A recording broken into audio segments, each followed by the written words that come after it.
A past conflict that I've had at work, years ago when I was a firefighter, we had a gentleman that has since resigned actually.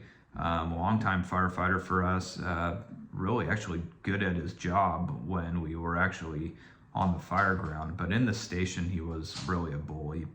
Kind of picked on a lot of people and just kind of had some unrealistic expectations for individuals, and would call out their weaknesses, and never really was held accountable by our management at the time.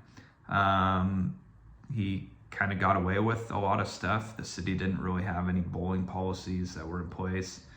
There was kind of workplace discrimination, but that was really kind of not really enforced at the time.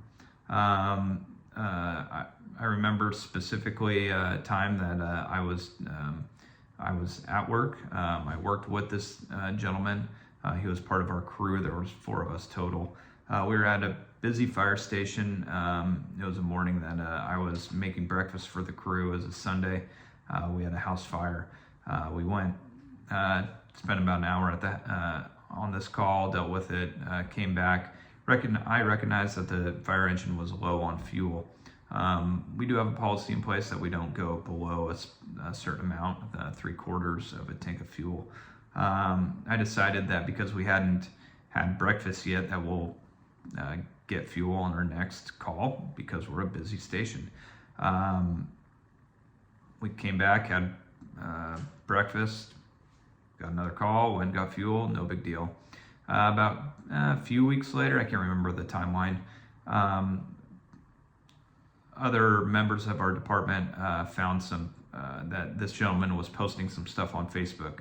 This gentleman in question had done this for other things in the past, never directed towards me. However, this specific Facebook post was targeted towards me, and it had to do with kind of me skipping getting fuel that day.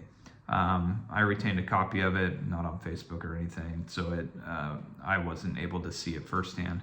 But I got a copy of it, and then while we were on shift, we were sitting down to dinner, and I presented this screenshot that I had printed out to this gentleman. Asked him, what the deal was, why he was writing that, and he responded. He was like, "Well, it's true. You young firefighters don't understand priorities," and just got really chippy. Right then and there, I called him out and told him that I didn't appreciate him talking about me online, that if he had a problem with me, I would appreciate if he came to me as a person, to where maybe I missed something, maybe I misinterpreted the importance of where we were at with the fuel, and instead he chose to just kind of go behind my back and just kind of put it out there for the social media to kind of take over it. After a pretty heated discussion, I would say professional. Again, the rest of my crew was there, including the station captain at the time. And he, I told him I didn't appreciate it. He ended up apologizing for kind of calling me out behind my back and not coming up to me face to face. After that point, his tune kind of changed with me, and he really kind of wanted to be buddies.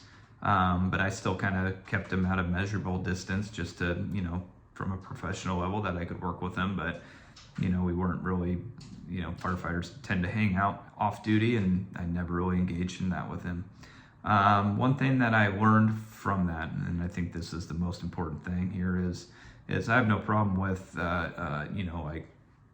confronting someone if I have an issue with them and talking it through and doing those things.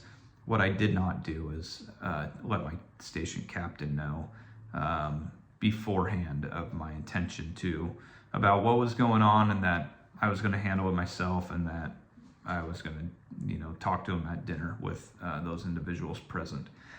So that was my mistake.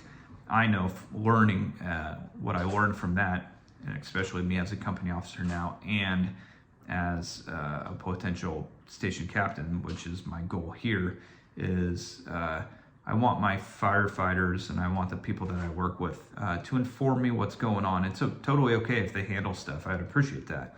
But at the same time, I just want them to kind of keep me informed of what's going on. Now that way I can kind of monitor it from a distance, and if I need to step in and enforce some policy, then I can do that. So that's what I learned from it. I think I handled it, other than that, addressing the individual appropriately, professionally. Next time I'll definitely involve everyone that needs to be beforehand.